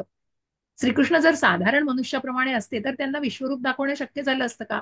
किंवा पुन्हा चतुर्भुज नारायण रूप दाखवणे शक्य झालं असतं का? म्हणून भगवद्गीतेमध्ये निक्षून सांगण्यात आलंय की जो श्रीकृष्णांना साधारण मानव समजतो आणि श्रीकृष्णांच्या माध्यमातून निर्विशेष ब्रह्मच बोलत असल्याचा दावा करून वाचकांना चुकीचे मार्गदर्शन करीत आहे, तो मोठा अन्यायच करीत आहे. या सगळ्या तथाकथित मग स्वतःच्या काय म्हणतात ना कॉन्कॉक्शन्स, आयडिओलॉजीज आहेत. वस्तुतः श्रीकृष्णांनी आपलं विश्वरूप आणि चतुर्भुज विश्वरूप दाखवलेलं आहे. मग ते साधारण मानव कसे असू शकतात? कारण त्यांना शक्य होईल का मग चतुर्भुजामधनं पुन्हा द्विभुज, द्विभुजाने मग त्यांच्या मनुष्य रूपातच त्यांनी विश्वरूप तिथेच रथावर आरूढ असतानाच तिथे विश्वरूप दाखवलंय. कुठेतरी वेगळे ठिकाणी अर्जुनाला कॉन्फरन्स रूम मध्ये घेऊन गेलेला नाहीये की चला आम्ही तुला इथे दाखवतो, हे ज्ञान देतोय. नाही, तिथल्या तिथे त्या क्षणी तिथे त्या संघर्षाच्या ठिकाणीच सगळं केलेलं, सगळं दाखव. कारण त्याला यथार्थ तत्व माहित असतं. अर्जुनाला कन्व्हिन्सिंग नकोय कुठेच. अर्जुना पूर्णपणे कन्व्हिन्स्ड आहे. भगवद्गीतेचे मूळ श्लोक हे सूर्याप्रमाणे स्पष्ट आहे. त्यांना मूर्ख भाष्यकारांकडून दिव्याच्या प्रकाशाची मुळीच आवश्यकता नाही. कुठल्याही भाष्यकाराकडून दिव्याचं काय म्हणतात ना, दिव्याखाली अंधार असतो ना, तसा प्रकार आहे यांचा. कारण की त्यांना तेवढं ज्ञानच नसतं ना. म्हणून मूर्ख भाष्यकारांकडून कुठल्याही प्रकारच्या शिक्कामोर्तबाची किंवा कुठल्याही अर्थाची गरज नाहीये. कारण भगवद्गीतेचे मूळ श्लोक हे सूर्याप्रमाणे स्पष्ट आहेत. कारण ते भगवंतांनी प्रत्यक्ष सांगितले, प्रत्यक्ष भगवंतांच्या मुखातून आलेले, मुखकमलातून आलेली भगवद्गीता. त्यामुळे तिथे कुठेच काही क्लिअर आहे, सूर्यप्रकाशाप्रमाणे स्वच्छ आहे. भगवंत म्हणतायत श्री भगवान वाच सुदूदर्शरुहीदं रूपं दृष्टवानसि यन्मम देवा अप्यस्य रूपस्य नित्यं दर्शनकांक्षिणः. हरे कृष्ण. श्री भगवान म्हणाले, हे अर्जुना, आता तुझे माझे रूप पाहत आहेस त्याचे दर्शन होणे अतिशय दुष्कर आहे. देवता सुद्धा हे मधुर रूप पाहण्याची संधी प्राप्त करण्याच्या नित्य प्रयत्नात असतात. हरे कृष्ण. हरे कृष्ण. सुदूरदर्शनम म्हटलंय की श्रीकृष्णांचं द्विभुज रूप हे अधिक गुह्य आहे. कारण इथे आपण बघतोय की ज्या देवी देवता सुद्धा भगवंतांचं जेव्हा भगवंतांनी वासुदेव आणि देवकी, भगवंतांचे आई आणि वडील, ज्या वसुदेव आणि देवकीला भगवंतांनी जेव्हा आपला प्रकट झालेले आहेत तेव्हा ते चतुर्भुजा रूपामध्येच आले होते. पण जेव्हा वसुदेवांनी विनंती केलेली आहे की तुम्ही बाल्य रूपात आमच्या पोटी यावं जन्माला, तेव्हा ते त्या बालकावस्थेत आहेत आणि त्या बाल्य अवस्थामध्ये भगवंतांनी त्याचं दर्शन दिलेलं आहे. हे खूप दुर्मिळ आहे. जे देवी देवता सुद्धा तिथे त्या देवकी मातेच्या दालनामध्ये अगदी उत्सुक झालेले असतात भगवंतांना त्या रूपात बघण्यासाठी. कारण ते अतिशय दुर्मिळ रूप आहे भगवंतांचं, अतिशय गुह्य रूप आहे. आणि म्हणूनच मनुष्य तपोमिश्रित भक्ती, ज्ञानमिश्रित भक्ती इत्यादींद्वारे श्रीकृष्णांचं विराट रूप पाहू शकेल, पण भक्तीच्या मिश्रणा वाचून विश्वरूपाचे दर्शन होणे शक्यच नाही. आणि या गोष्टीचे विश्लेषण पूर्वीच करण्यात आलेले आहे. कारण कसं आहे की तपोमिश्रित भक्ती, ज्ञानमिश्रित भक्ती, कारण ज्ञान असेल, तप केलंय पुष्कळ, तर विराट रूप बघू शकते. पण भक्तीच्या मिश्रणा वाचून मात्र विश्वरूपाचं दर्शन होणं शक्य नाहीये. कशा प्रकारे? भगवंतांची भक्ती म्हणजे या द्विभुजधारी रूप आहे ते मात्र भगवंतांचं अतिशय गुह्य रूप आहे. आणि या विश्वरूपाहून श्रेष्ठ असं आहे भगवंतांचं रूप. आणि हे द्विभुजधारी रूप पाहण्यास मिळणे तर ब्रह्मदेव आणि शंकरांसारख्यांना सुद्धा कठीण आहे. श्रीकृष्णांना पाहण्याची त्यांना अतिशय उत्कट इच्छा असते. आणि या गोष्टीचं प्रमाण आपल्याला श्रीमद भागवतात मिळतं. जेव्हा श्रीकृष्ण, हे जे मी आता सांगितलं, जेव्हा श्रीकृष्ण माता देवकीच्या गर्भात होते तेव्हा श्रीकृष्णांचे अद्भुत रूप पाहण्यासाठी स्वर्गातील देवदेवता जमल्या होत्या. त्यावेळी जरी त्यांना भगवंतांचे दर्शन होऊ शकत नव्हते तरी त्यांनी भगवंतांचे सुंदर रीतीने स्तवन केले. सर्व देवदेवता भगवंतांच्या दर्शनाची प्रतीक्षा करीत होते. केवळ महामूर्खच श्रीकृष्णांना साधारण मानव समजून त्यांचा उपहास करतात आणि त्यांचे स्तवन न करता त्यांच्या अंतरी स्थित असणाऱ्या कोणत्या तरी निर्विशेष वस्तूचं स्तवन करतात. परंतु हे सर्व दृष्टिकोन निरर्थक आहे. वस्तुतः ब्रह्मदेव आणि महादेवांसारख्या महान देवताही श्रीकृष्णांना त्यांच्या द्विभुज रूपामध्ये पाहण्यास अतिशय उत्सुक असतात. मग याचे काही संदर्भ दिलेले आहेत आपल्याला भागवतामधलेच आणि त्याबद्दल सांगितलेलं आहे. आणि अशा प्रकारे ते कोणत्याही मनुष्याला ते प्रकट होत नाहीत किंवा दर्शन देत नाहीत. ते स्वतःहून ज्या मनुष्याला प्रकट होतात केवळ तोच त्यांना पाहू शकतो. वेदांमध्ये, वेदांचा रेफरन्सेस म्हणतात ते वेदांमध्ये सांगण्यात आले की जो शरणांगत जीव आहे तोच परमसत्य यथार्थ रूपाने जाणू शकतो. कारण कुठेतरी ते सरेंडरिंग महत्वाचं आहे. भगवंतांना अर्जुनाने पूर्णपणे शरण गेलाय अर्जुन. कार्पण्य दोषोपहत स्वभाव पृच्छामि त्वाम धर्म सम्मूढ चेता यच्छ्रेयस्यानिश्चितं ब्रूहि तन्मे शिष्यस्तेहं शाधि मां त्वां प्रपन्नम. शिष्य मानलेला आहे, माना मला तुम्ही आणि मला योग्य काय ते सांगा, म्हणून तो सरेंडर केले, पूर्णपणे भगवंतांना शरण गेले. आणि जो शरणांगत जीव आहे तो परमसत्य यथार्थ जसं आहे तसं जाणू शकतो. जसे व्हॉट एव्हर इट इज, जे जसं आहे तसं तो त्याप्रमाणे बघू शकतो. निरंतर कृष्ण भावना आणि कृष्ण भक्तीद्वारे योग्याला दिव्य दृष्टी प्राप्त होते आणि त्याला श्रीकृष्णांचा साक्षात्कार होतो. कृष्ण भावना असा साक्षात्कार देवदेवतांनाही होऊ शकत नाही. म्हणून श्रीकृष्णांना जाणणे देवदेवतांनाही कठीण असते.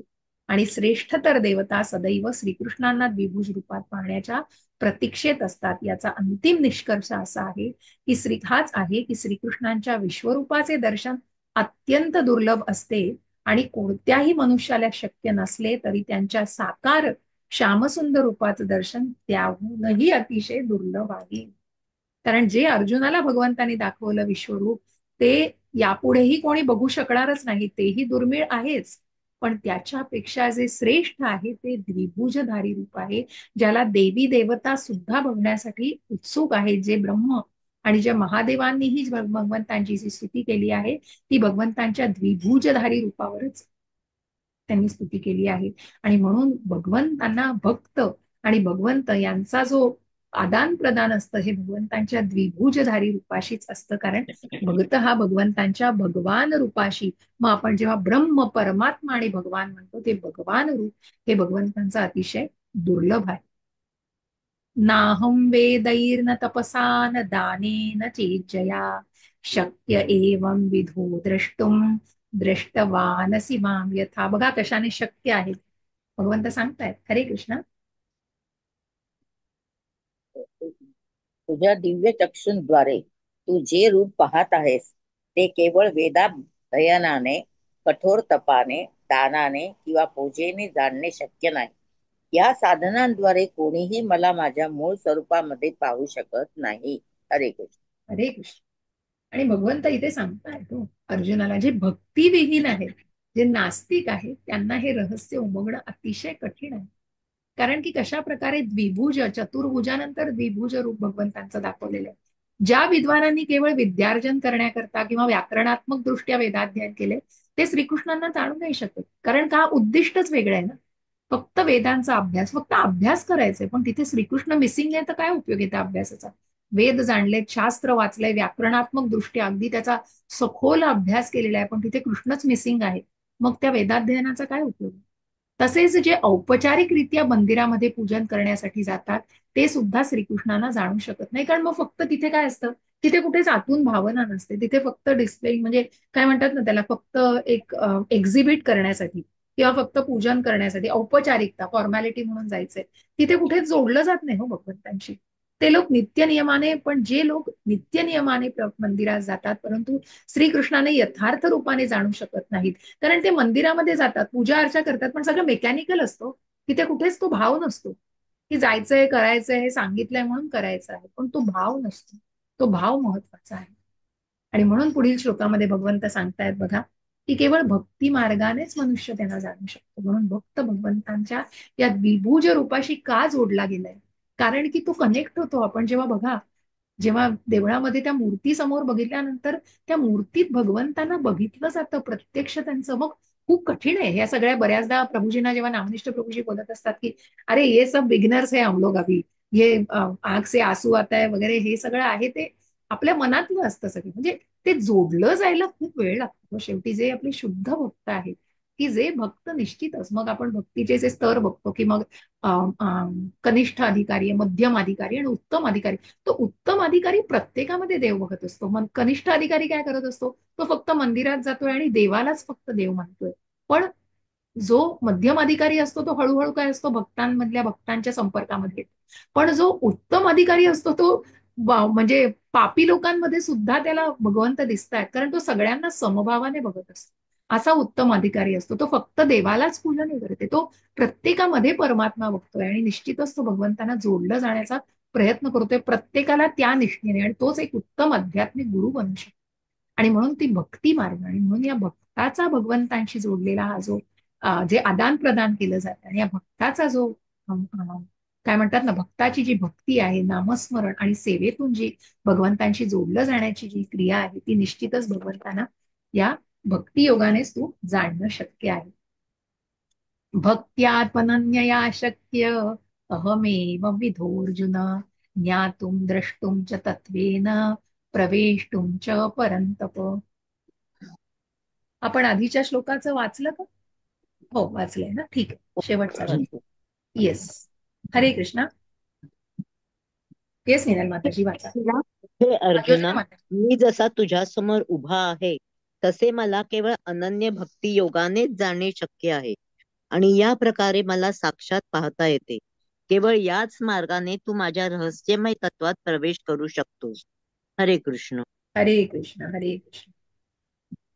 बरंच मोठं आहे तात्पर्य, तर आपण त्याच्यातले काही संदर्भ घेऊया, कारण भगवंतांनी या भक्तीबद्दल सांगितलेले. मग याच्यामध्ये आपल्याला वेगवेगळ्या प्रकारचे काही संदर्भ दिलेत. तर आपण ब्रह्मसंहितेतला संदर्भ घेऊ.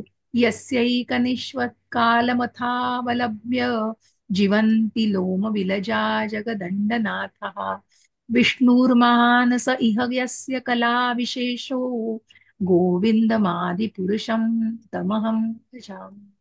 ज्या महाविष्णूंच्या केवळ श्वासोच्छ्वासाबरोबर अखंड असंख्य ब्रह्मांडे प्रकट होत असतात आणि लोप पावत असतात, ते महाविष्णू सुद्धा श्रीकृष्णांचं विस्तारित रूप आहे.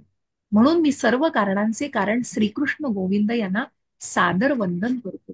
म्हणून मनुष्याने निश्चितपणे श्रीकृष्णांच्या मूळ रूपाला सच्चिदानंद पुरुषोत्तम भगवंत म्हणून भजावे. श्रीकृष्ण हे सर्व विष्णू रूपांचे आणि सर्व अवतारांच्या रूपाचेही उगमस्थान आहेत.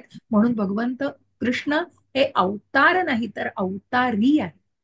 भगवद्गीतेत सांगितल्याप्रमाणे तेच मूळ आदिपुरुष भगवान आहेत, जे षड ऐश्वर्याने नटले आहेत.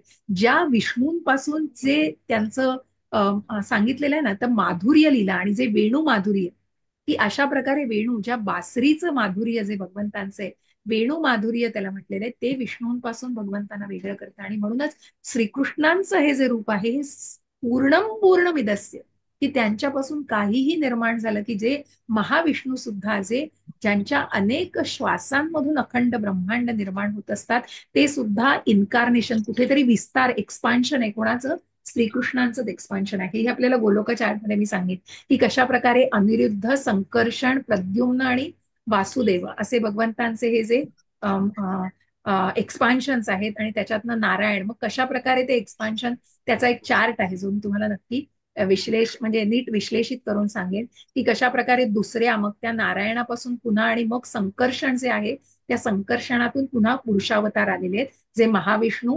कर्णोदकशाही विष्णू, क्षीरोदकशाही विष्णू आणि गर्भोदकशाही विष्णू. म्हणजे हे हे हे भगवंतांचे विस्तार आहेत.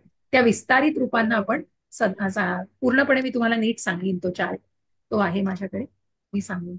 विमलताई का फोन करतात, नंतर घेते मी त्यांचा. ठीक आहे. सो आपण हा शेवटचा अध्याय आहे, शेवटचा श्लोक आहे, तर तिथे भगवंतांचं हे वर्णन केलेलं आहे. आणि आपण शेवटचा पॅरेग्राफ नीट घेऊया. अच्छा, आहे, सॉरी, 5वा श्लोक आहे, 55 आहे. तेच मला 54 का 55 श्लोक आहे. भगवंतांशी निराळ्या दिव्य रसांद्वारे संबंधित असणाऱ्या शुद्ध भक्तांना विश्वरूपाचे विशेष आकर्षण नसते. कारण भक्तांना भगवंतांचं विश्वरूपाशी बिलकुल आकर्षण नसतं, कारण ते भगवंतांचं असं रूप आहे की ते तात्पुरतं आहे आणि ते अतिशय रौद्र आहे. त्यामुळे भक्त भगवंतांच्या त्या रूपाशी जोडलाच जाणार. भगवंत आपल्या मूळ कृष्ण रूपामध्ये दिव्य प्रेमाचे आदान प्रदान करतात. म्हणून श्रीकृष्णांची साख्यभाव असणाऱ्या अर्जुनाला हे विश्वरूप आल्हाददायक वाटत नव्हते. उलट ते रूप पाहून तो भयभीत झाला होता. श्रीकृष्णांचा नित्य पार्षद असणाऱ्या अर्जुनाला दिव्य दृष्टी असली पाहिजे, कारण तो काही साधारण मनुष्य नव्हता. म्हणून तो विश्वरूपाने मोहित झाला नाही. सकाम कर्मांद्वारे जे उन्नती करण्याचा प्रयत्न करतात त्यांच्यासाठी विश्वरूप हे अद्भुत असू शकेल, पण जे भक्तीमध्ये संलग्न झाले आहेत त्यांना द्विभुजधारी कृष्ण रूपच अत्यंत प्रिय आहे. म्हणून बरेच जण म्हणतात हा अध्याय म्हणजे एकदम सगळ्यात काय म्हणतात ना, की दुर्मिळ आहे, आणि भगवंताचं हे रूप मग जे सकाम कर्मामध्ये अडकलेले, ज्यांना काहीतरी प्रत्येक वेळी हवंय, याच्यापासून त्याच्यापासून काहीतरी मिळवायचं आहे अशी जी अपेक्षा असते, त्यांना हे रूप कुठेतरी मग ते तिथे जोडले जातात या रूपाशी. मग हे आहे भगवंतांच्या या सगळ्या त्याच्यामध्ये असं दिसतंय हे ते, म्हणजे भगवंतांनी हे रूप प्रकट केलंय त्याचं कारणही सामान्य माणूसच आहे.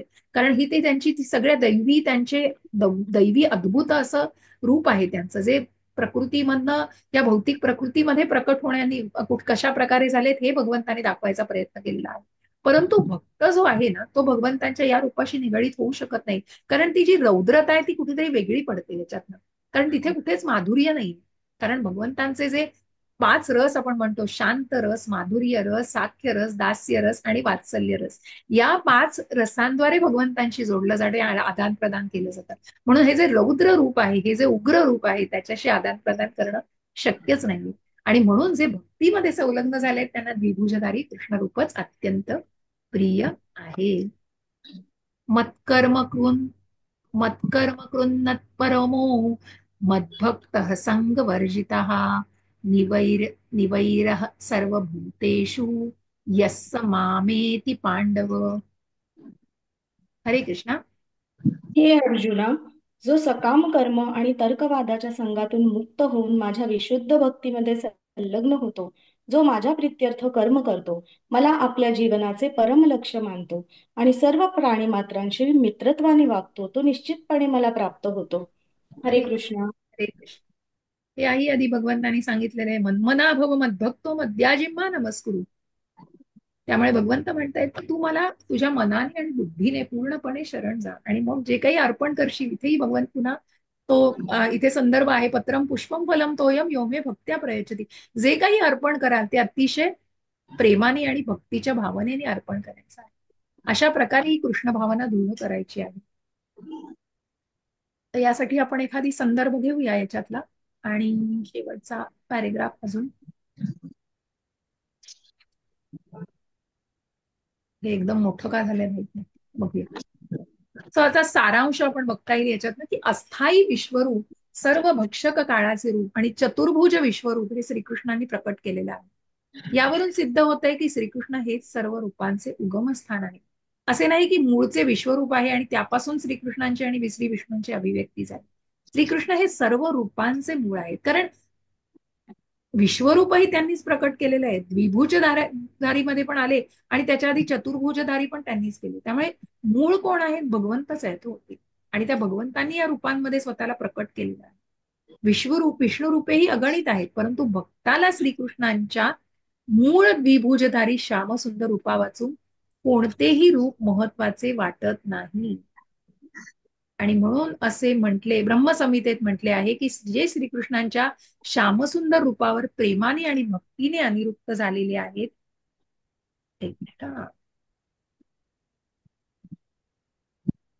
ते सदैव श्री श्यामसुंदर आणि रूपा व्यतिरिक्त इतर काहीही आपल्या हृदयात पाहू शकत नाही.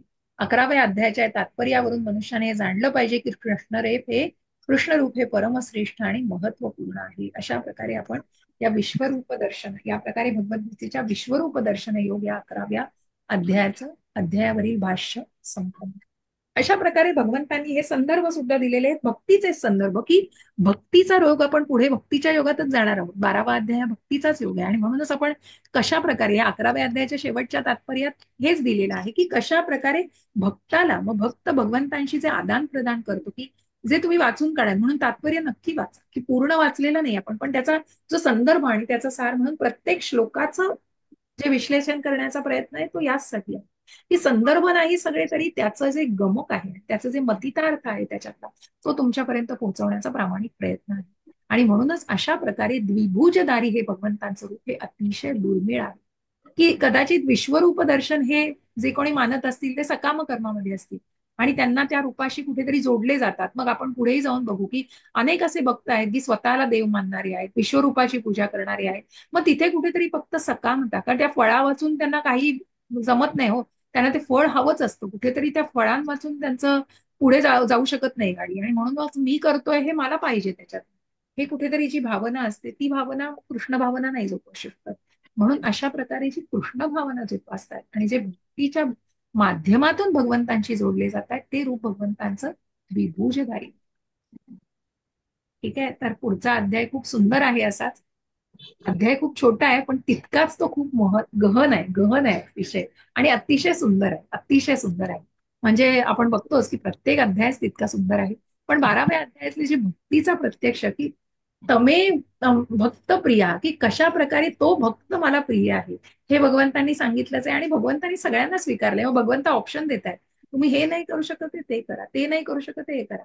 पण निश्चितच जे कराल ती कृतज्ञता, ते ग्रॅटिट्यूड महत्वाचं आहे, की मी सगळं, माझं सगळं आहे, हे जो मी आहे तो बाजूला ठेवणं इज व्हेरी इम्पॉर्टंट. खूप छान. आता वारीबद्दल पण एक वाचलं ना आज, आलंय, खूप सुंदर दिलेलं आहे. कारण हे सगळं कुठेतरी फक्त औपचारिकता, आणि प्रत्येक मनुष्य असा कुठेतरी फक्त इन्स्ट्रुमेंटल आणि मेकॅनिकल जगण्याचा प्रयत्न करतोय. कारण कुठेतरी ती एक तो छप्पा लावून घ्यायचा आहे, कुठेतरी स्टेटस सिम्बॉल पाहिजे, असं करायचं. म्हणून त्यांनी वारीचा खूप छान अनुभव दिला, की वारी म्हणजे जगायला प्रॅक्टिस करण्यासाठी खूप सुंदर आहे. की तुम्हाला एक पत्रावळ असते झोपायला, मग मला हेच हवंय झोपायला, तेच हवंय, म्हणजे तो अनुभव घेऊन माणूस खूप, म्हणजे माझाही प्रत्यक्ष, मलाही मनापासून जायचंय आता. आजच ते एक आमच्या शाळेच्या ग्रुपवरती वारीचं सगळं टाइम टेबल आलंय. पण कधीतरी आयुष्यात एक वारीचा अनुभव घ्यायचा आहे. खूप सुंदर असतो तो अनुभव, म्हणजे तुम्हाला खरोखर खूप गोष्टी शिकायला मिळतात. आणि सगळ्या ज्या वारकऱ्यांबरोबर, जसं आपण यात्रेला या भक्तांबरोबर जाण्याचा आनंद असतो, तसा तो वारीचा आनंद काही वेगळाच आहे. तर तुमच्यापैकी केली आहे का कोणी वारी, तिघींपैकी? नाही. नाही ना, अजून नाही. तेच. मला नाही. इच्छा आहे, अजून मी पण केली नाहीये. तर नक्कीच इच्छा आहे. विमलताई आल्या, विमल माताजी, हरे कृष्णा. तुमचा फोन होता का माताजी आता? अध्याय चालू होता ना, त्यामुळे मी घेऊ नाही शकले. तर मी म्हटलं तुमच्याशी बोल. काय झालं नाही माताजी? जॉईन होता आलं नाही त्याबद्दल मी माफी ठीक मागते, आहे, कारण विमल घरात माताजींची झाली वातावरण. असेल वारी. हरकत नाही, हरकत नाही. रेकॉर्डिंग ऐका. विमल माताजींनी केली असेल वारी. वारी केली असेल ना विमान माताजींनी? वारी केली आहे ना पंढरीची? नाही माताजी केली नाही, घरात वातावरण लई होतं त्याच्यामुळं, तर मला सांगितलं ना मी मध्ये काय झालं ते. हो हो हो, बरोबर बरोबर बरोबर. मी पण आता केली. बरं आहे, आता बरं आहे का सगळं? हा, पण ती मनातलं जात नाही माताजी, त्याच्यामुळे मला जॉईनच होता आले नाही, इतकी भीती झाली मनात ना त्याच्यामुळं. नाही, प्रयत्न करा माताजी, नका त्याच्यात राहू, आणि नामस्मरण वाढवा तुमचं. आपल्या मनाला हो थोडस अजून, हा तेच. खूप कठीण आहे माताजी, सांगणं खूप सोपं आहे, पण जे काही आहे ना, ती भीती नका मनात बाळगू, कळलं का? कुठल्याही प्रकारची हो भीती एकदा ती मनात बसली ना, की मग ते थोडं त्रासदायक असतं. त्यामुळे मनाचं सामर्थ्य वाढवण्याचा प्रयत्न करा, एवढंच सांगू शकते मी. असं काही हो जादूची काठी माताजी. फिरवली आहे तसं नाही. पण नामस्मरणाचं महात्म्य तेवढं तुम्ही जाणता, त्याच्यामुळे तुम्ही बघता आहात आणि तुम्हाला माहिती आहे ते, तर नक्की प्रयत्न हो. करा. तर चॅन्टिंग हा वाढवा. तुम्ही माताजी. ऑलरेडी करता 16 माळा, पण अजून वाढवा चॅन्टिंग. आणि निश्चित तुम्ही बऱ्याच माळा करता ना? किती माळा करता माताजी? मी रोजच्या म्हणजे विचार येतात तरी मी 47-48 करते. करता ना? करा करा, नक्की करा. पण जे कराल ना, मग पूर्ण एक जरी माळ पूर्णपणे त्याच्यातच केलीत ना, म्हणजे हा नाही. कानाने ऐकण्याचा प्रयत्न करा तो जप. काल मी सुंदर ती हो. माहिती पाठवली आहे बघा आपल्या ग्रुपवरती, की कसा त्याचं महात्म्य आहे. नाही. कानाने ऐकते माताजी, पण विचार येतात डोक्यात जास्त. येणार येणार येणार, येऊ दे. येत आहेत त्यांना येऊ दे. येऊन जातील ते आपोआप. त्यांना थांबवू नका. त्यांना थांबवलं ना तर ते अजून येणार. आलं लक्षात? त्यांना कारण थांबवू नका. तुम्ही तुमचं नामस्मरण करत राहा. ते विचार येत आहेत त्यांना येऊ द्या. त्यांना अडवू नका. पण ते आपोआप जातील. येऊन त्यांचे जातील ते. असं लाटा कशा येतात आणि पुन्हा जातात ना, तसं ते येतात. नाही, मी कानाने ऐकते संपूर्ण, म्हणजे अशी चुकून देत नाही हा, शब्द. चुकवू नका. आणि काळजी घ्या, काही नाही, बाहेर पडाल याच्यात. एक फेज असते माताजी. भगवंत परीक्षा घेत असतात सगळ्यांची. त्याच्यामुळे हा, त्या परीक्षेत आपण भगवंतांनी भगवंतांना माताजी. प्रार्थना तीच करायची, की सामर्थ्य दे आणि आम्हाला तुझ्या भक्तीत ठेव सतत. त्यामुळे आपण ते हो महामंत्र जपत राहायचं. हो माताजी. तुम्ही पंढरीची वारी केली आहेत का कधी माताजी? नाही केली माताजी, घरात म्हणजे कुणी नाही ना, आम्ही दोघच आहे, त्याच्यामुळे मला जाताच येत बरं नाही. बरं बरं बरं. नाही, तेच आम्ही आता बोलत होतो म्हणून एकदम तुमची म्हणून आता म्हणाले माताजी. पण हरकत नाही. तर कधीतरी माझंही आयुष्यामध्ये एक आहे हे, की जायचं आहे. हो वारीचा अनुभव एक वेगळाच असतो, त्यामुळे हो माताजी, माझी मैत्रीण 13 वर्ष झालं करते हो माताजी. ना, खूप जण करतात, खूप जण हा. सातत्याने करतात. नक्कीच नक्कीच. योजना माताजीला, मीला, माताजीला माझा दंडवत प्रणाम. हा, हो लय हो, दिवसाला सगळ्यांना सांग. भेटच नाही त्यांची हो झाली माझी. नमस्कार. हा हो. माताजी. नमस्कार जमेल तसं विमल या माताजी. माताजी, जमेल तेव्हा या, तुम्ही प्रयत्न करा, येत राहा. आणि हो याने तुमचं आपोआप ठीक आहे, हो हरकत नाही, काळजी माताजी. नाही. हा. ठीक आहे. काही प्रश्न आहेत कोणाचे? मी शेअरिंग थांबवते. 11व्या अध्यायावर कोणाला काही विचारायचं आहे का? हरे कृष्ण.